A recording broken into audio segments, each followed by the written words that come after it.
Baik, selamat siang Bapak Ibu Guru yang terkasih. Selamat siang. Ya, pada kesempatan ini saya akan mempresentasikan program pada pendidikan kompetensi guru PJOK. Jadi teman-teman bisa melihat ada judulnya di situ. Tapi sebelum itu saya mau melihat semangat daripada kita semua. Salam olahraga. Jaya. Sekali lagi salam olahraga. Jaya. Terima kasih. Teman-teman semua kita bisa lihat secara bersama. Di situ ada judul yang saya pakai, yaitu futsal membangun karakter disiplin, bertanggung jawab dan pasti sehat. Program ini akan kita laksanakan di sekolah kita, yaitu di SDN Versi Kumala 3. Oke, siap. Nah, teman-teman semua kita bisa lihat di sini kita harus melihat yang paling pertama itu terkait dengan latar belakang. Latar belakang di sini sebagai guru PJOK itu saya dapat melihat bahwa para peserta didik di sekolah kita memiliki minat, bakat dan kemampuan dalam bermain futsal. Ya, hal ini juga didukung dengan semua stakeholder di sekolah. Stakeholder di sekolah ini mulai dari kepala sekolah, guru, pegawai, dan semua warga sekolah, termasuk peserta didik juga. Kemudian di situ juga ada fasilitas dari sekolah. Yang pertama itu mengenai dengan bola futsal, lapangan kita yang bisa digunakan sebagai lapangan futsal. Berikut, berdasarkan latar belakang ini yang sudah dijelaskan, maka saya berinisiatif untuk membuat program futsal di sekolah kita dengan bertujuan untuk mengembangkan keterampilan olahraga, membangun kerjasama tim, berkarakter, disiplin, bertanggung jawab, dan meningkatkan kesehatan fisik. Itu tujuan daripada program ini. Berikut, selain itu, melalui program ini dapat dilakukan pemetaan keterampilan peserta didik serta sumber daya atau aset di sekolah. Berikut, ya, ini adalah tujuan program. Tujuan program ini adalah yang pertama terkait dengan pengembangan keterampilan. Futsal adalah versi football, ya, Bapak Ibu. Jadi dalam ruangan yang versi football, dalam ruangan yang memfokuskan pada teknik, kontrol bola, dan kreativitas kita atau peserta didik tersebut. Berikut, program ini juga membantu peserta didik untuk dapat mengasah keterampilannya dalam bermain sepak bola atau futsal di lingkungan yang lebih kecil dan dapat terkendali, seperti itu futsal, ya. Nomor 2, peningkatan kebugaran kardiovaskular. Di situ teman-teman bisa lihat secara bersama. Yang pertama tentang kekuatan otot dan koordinasi. Kalau kardiovaskular itu dia menyangkut dengan kesehatan jantung kita. Bisa, kalau yang latihan lain itu bisa berenang, bisa bersepeda kalau kardio. Selanjutnya, ini juga mendorong gaya hidup aktif di kalangan para peserta didik. Jadi mereka bisa hobinya mereka tuh bisa melalui futsal, tidak seperti teman-teman mereka yang lain bisa bermain game dan lain-lain, ya. Yang ketiga, kerjasama tim dan keterampilan sosial. Kita bisa lihat bahwa melalui permainan tim, peserta didik dapat belajar bekerja sama, berkomunikasi, dan mendukung satu sama lain. Next, yang keempat, peningkatan konsentrasi. Peningkatan konsentrasi atau fokus. Berikut ada disiplin dan bertanggung jawab. Yang dimaksud dengan peningkatan konsentrasi, disiplin dan bertanggung jawab itu adalah dalam berlatih futsal, mereka tuh sudah pasti memerlukan fokus dan latihan yang teratur, ya, latihan yang teratur. Kemudian yang dapat membantu peserta didik atau mereka sendiri untuk mengembangkan disiplin dan rasa bertanggung jawab. Seperti itu. Selanjutnya, ya, rasa bertanggung jawab dalam berlaku serta dapat memiliki keterampilan manajemen waktu yang bermanfaat di luar lapangan. Jadi, ketika mereka sudah terbiasa di lapangan, maka mereka bisa mengimpartasinya atau mengaplikasikannya di luar lapangan, di lingkungan mereka, mungkin di rumah dan lain-lain. Seperti itu. Yang kelima, kesempatan untuk kompetisi. Kita sudah tahu secara bersama bahwa kalau berlatih futsal, pasti pada akhirnya akan ikut lomba atau kompetisi, ya. Kompetisi yang maksud di sini adalah yang program futsal seringkali melibatkan pertandingan antar sekolah atau turnamen. Kita sudah pernah ikut, kita punya sekolah sudah pernah ikut, bahkan kita guru juga sudah pernah melihat, bahkan menonton, melihat secara langsung di lapangan. Contoh kalau di sini di GOR dan lain-lain. Selanjutnya memberikan peserta didik kesempatan untuk bersaing secara sehat. Ya, jadi melalui olahraga futsal ini kesempatan untuk mereka bisa bersaing secara sehat. Dengan secara tidak langsung mereka sudah tahu bersaing secara sehat itu seperti apa. Berikut, mereka juga dapat merasakan pencapaian serta kerja keras mereka. Di sini kalau futsal itu kan permainan tim.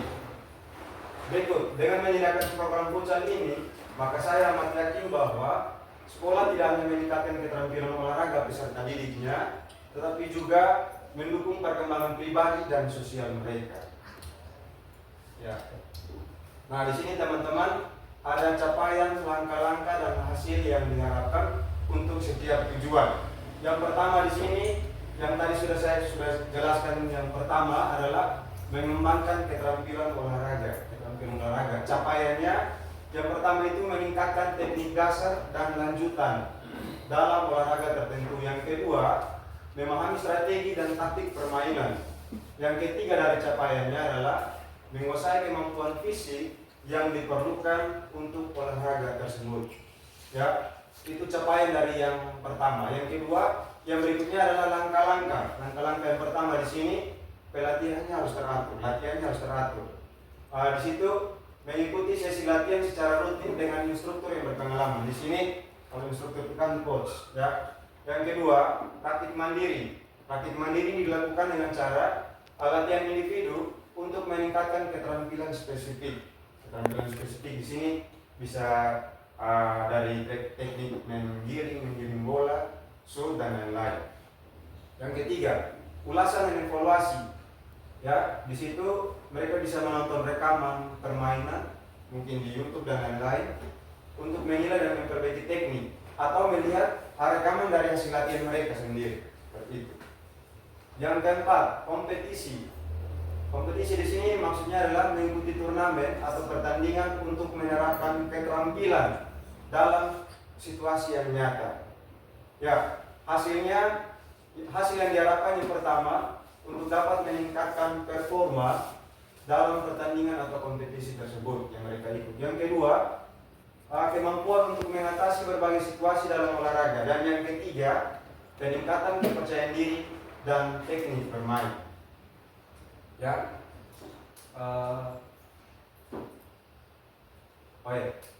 kita lanjut ke yang nomor 2. Nomor 2 itu adalah membangun kerjasama tim. Capaiannya adalah dapat meningkatkan komunikasi dan koordinasi antara anggota tim. Yang kedua, memperkuat rasa kebersamaan dan saling percaya. Yang ketiga, mencapai tujuan tim melalui upaya kolektif. Kolektif itu kan secara bersama, secara tim. Langkah-langkahnya, latihan bersama, lakukan latihan bersama untuk meningkatkan sinergi dan koordinasi.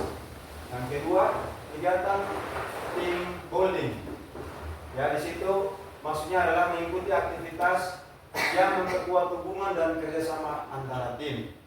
Yang ketiga, adanya komunikasi terbuka. Maksudnya adalah mempraktikkan komunikasi yang efektif dan saling mendukung. Ini yang mereka nanti praktikkan dalam tim itu. Dalam tim maksudnya tim futsalnya mereka. Yang keempat, evaluasi tim. Nah, ini perlu, ini sangat perlu, apalagi buat sekolah futsal atau sekolah-sekolah yang ada tim futsalnya itu perlu.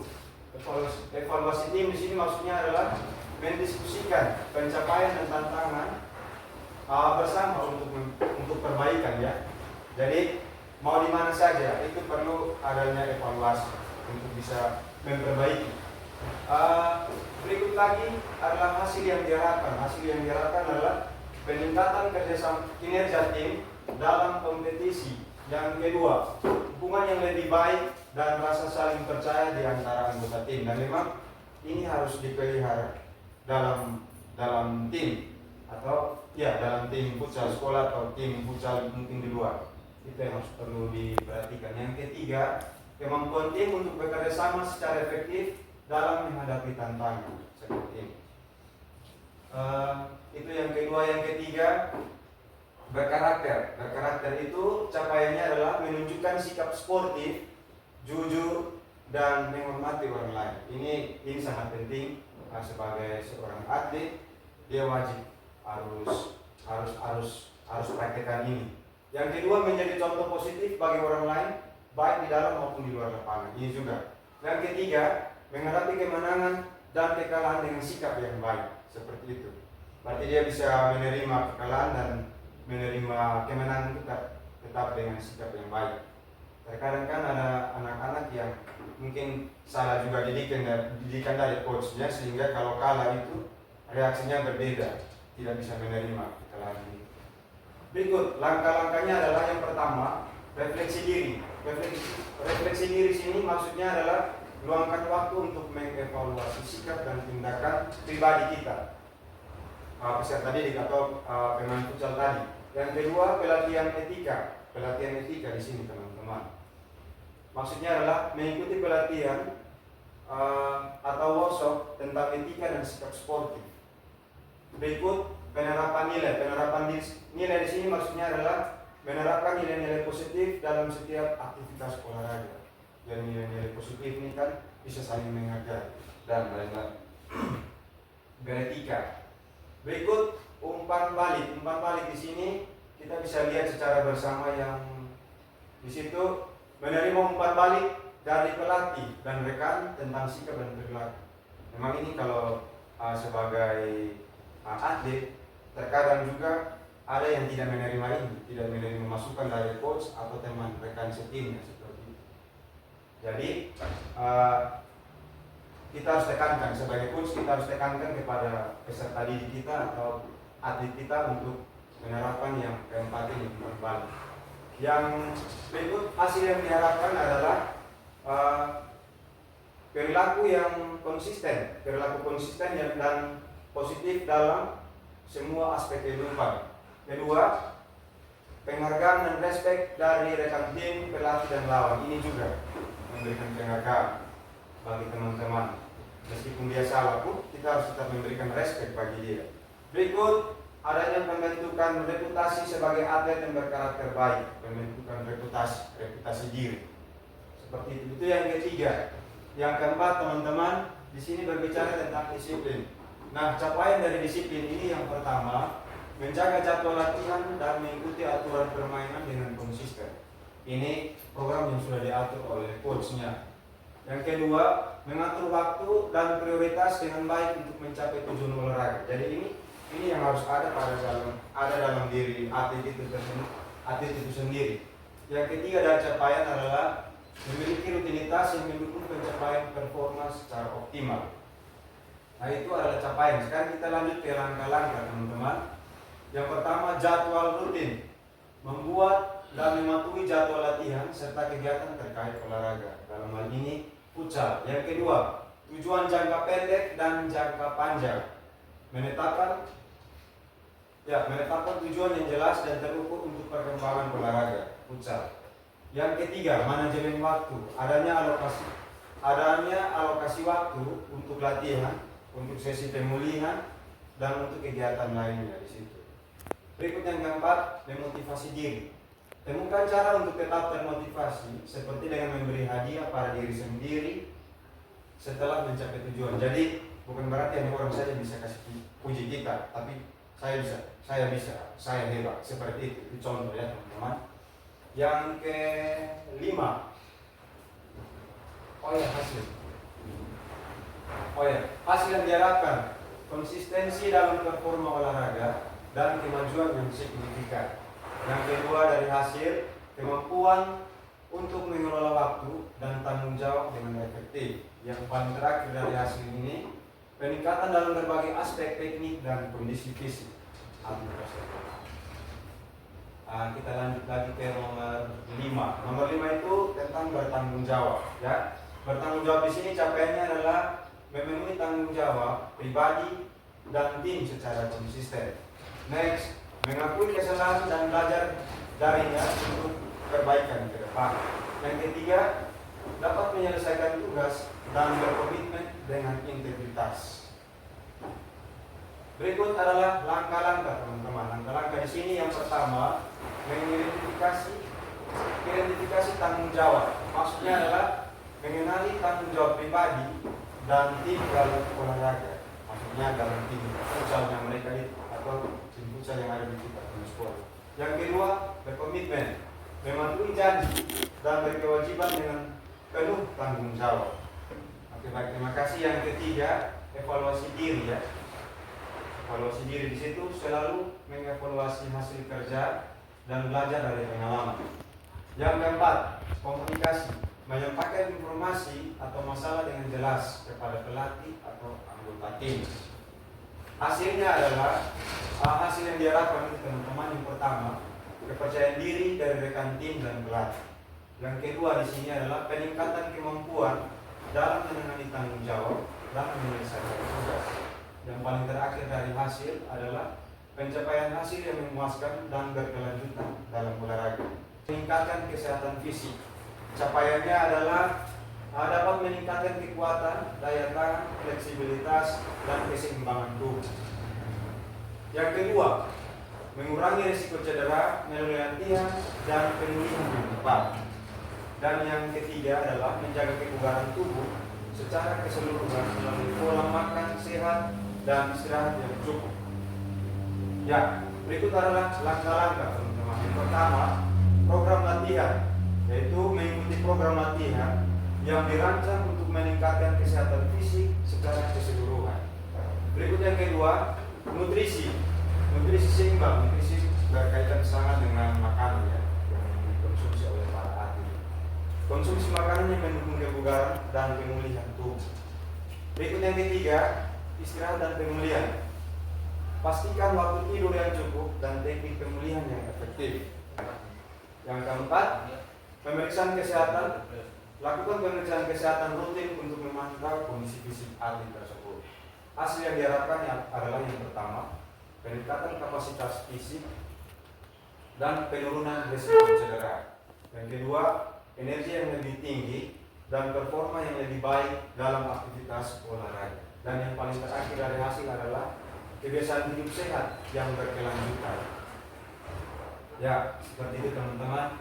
Jadi ini kita lanjut lagi ke struktur program dan mitra dalam komunitas belajar. Nah ini adalah momen yang tepat di mana saya bisa berbagi program ini melalui komunitas belajar kita. Komunitas belajar kita adalah komunitas belajar semangat belajar bersama. Ya, teman-teman bisa melihat yang pertama itu program. Bagian pertama, bagian A, kegiatan yang dibuat ini merupakan sebuah program kurikuler di luar sekolah agar dapat menjawab kebutuhan para peserta didik yang disesuaikan dengan kemanfaatan aset di PTD Universitas Kumara 3. Dari aset tadi, lapangan kita ada, sepak bola futsalnya ada, peserta didiknya ada, dan semua warga yang ada di Universitas Kumara 3. Yang kedua, kegiatan ini melibatkan hampir semua peserta didik yang memiliki minat dan bakat futsal. Namun saya berencana untuk memfokuskan pada peserta didik kelas 4, 5, dan 6. Ini kelas-kelas yang sudah siap dibuka kompetisi. Ya, yang berikut karena mereka sudah bagus dalam segi mental, fisik sudah terlatih. Dan di situ dalam program ini saya taruh di situ ada 30 orang siswa, tapi tidak menutup kemungkinan untuk bisa bertambah dan selanjutnya. Berikut lagi program latihan rutin yang diadakan secara berkala untuk meningkatkan keterampilan teknik dan strategi futsal dengan frekuensi 2-3 kali latihan dalam seminggu. Dan yang keempat, contoh latihan. Di sini kita lebih fokus pada teknik dribbling, passing, shooting, dan taktik permainan. Karena kalau kelas 4, 5, 6 itu sudah gampang untuk diasah, untuk dipoles. Selanjutnya, yang kedua, mitra. Di sini ada para guru PJOK. Kita ada 3 orang. Yang kedua, peserta didik. Yang ketiga, wali peserta didik atau orang tua ya. Yang keempat, semua anggota komdel. Berarti semua elemen yang ada di SDM Kumara 3. Ya, slide yang berikut. Pernyataan tentang kapasitas yang dimiliki kelas atau sekolah. Ini berbicara tentang aset juga. Di sekolah kami terdapat fasilitas lapangan yang bisa dimodifikasi menjadi lapangan futsal. Juga terdapat bola futsal dan kami memiliki 3 guru PJOK yang berpengalaman yang juga memiliki keahlian dalam futsal. Selanjutnya adanya dukungan penuh daripada para wali, peserta didik, serta semua rekan dalam Kombel, komunitas belajar kita. Yang berikut adanya rencana evaluasi teman-teman. Kita bisa lihat secara bersama. Yang pertama, rencana evaluasi ini, evaluasi akan dilakukan dengan model refleksi, merefleksikan kembali contoh program yang sudah kita jalankan. Yang kedua, di samping itu untuk dapat melihat sejauh mana tingkatan sebuah program, maka perlu dilakukan yang pertama di sini observasi latihan. Observasi latihan itu bisa dilakukan oleh coach dan timnya, coach beserta timnya. Kemudian tidak menutup kemungkinan teman-teman rekan yang ada dalam Kombel. Kali ini program Kombel kita, program sekolah. Yang berikut lagi di situ ada, kalau observasi tadi teman-teman, ya minta maaf, ada observasi latihan, hasil pertandingan, dan survei kepuasan. Berarti ada 3, ada hasil pertandingan, kemudian yang ketiga adalah survei kepuasan. Survei kepuasan itu dilihat dari hasil observasi atau dilihat berdasarkan observasi. Bisa teman-teman. Seperti itu. Yang kedua, mengadakan pertemuan dengan pelatih atau coach dan anggota tim untuk membahas hasil evaluasi dan umpan balik. Nah, yang ketiga, mengidentifikasi langkah-langkah perbaikan berdasarkan analisis data dan umpan balik. Ya, itu terkait dengan rencana evaluasi. Kemudian yang berikut, adanya kemungkinan dan tantangan. Sebuah program itu pasti ada tantangan, tidak semuanya berjalan dengan baik. Nah, di sini ada pun tantangan-tantangan sebagai berikut. Yang pertama, adanya minat peserta didik yang tidak terbendung. Karena futsal ini sepertinya dia bukan olahraga hanya bisa di kalangan ini, kalangan yang di bawah saja bisa. Ya, makanya tadi saya sudah tentukan bahwa contoh di sekolah kita hanya kelas 4, 5 dan 6. Nah, itu tantangan itu tantangan yang pertama. Yang kedua, terbatasnya atau kurangnya waktu latihan seperti ini. Karena contohnya kita guru, kita pulang saja sudah jam 2 atau jam 3. Kita harus atur waktu lagi untuk bisa mengatur waktu lagi untuk latihan ini. Seperti itu. Yang ketiga, masih kurangnya fasilitas penunjang. Ini yang ketiga. Fasilitas penunjang di situ bisa bola, kun, dan lain-lain. Yang keempat, anggaran yang tersedia untuk program futsal. Nah, ini yang paling mendasar. Selanjutnya, pengambilan keputusan atau solusi teman-teman. Nah, di sini slide yang paling terakhir. Di situ adanya pengambilan keputusan itu sebenarnya lahir dari kolaborasi serta adanya timbal balik yang cukup dari guru PJOK, rekan-rekan di dalam Kombel, para peserta didik, wali peserta didik, serta sekolah sebagai bagian utama dalam memberi dukungan baik itu fasilitas maupun anggarannya. Kemudian program ini akan berlanjut dan saya amat yakin bahwa akan berhasil sesuai dengan yang diharapkan jika kita semua dalam sekolah ini mendukung. Demikianlah penyampaian program yang saya rancangkan. Terima kasih dan Tuhan Yesus memberkati. Selanjutnya nanti kalau teman-teman atau ada yang mau bertanya bisa bertanya. Kalau tidak bertanya nanti ya ini ada nanti umpan baliknya teman-teman bisa lewat ini. Nanti umpan baliknya itu saya akan posting, saya nanti tempel di apa lagi namanya, karton. Terima kasih Bu Inger. Nanti saya tempel di karton baru saya posting di tugas saya ini. Terima kasih banyak. Salam PJOK. Jaya!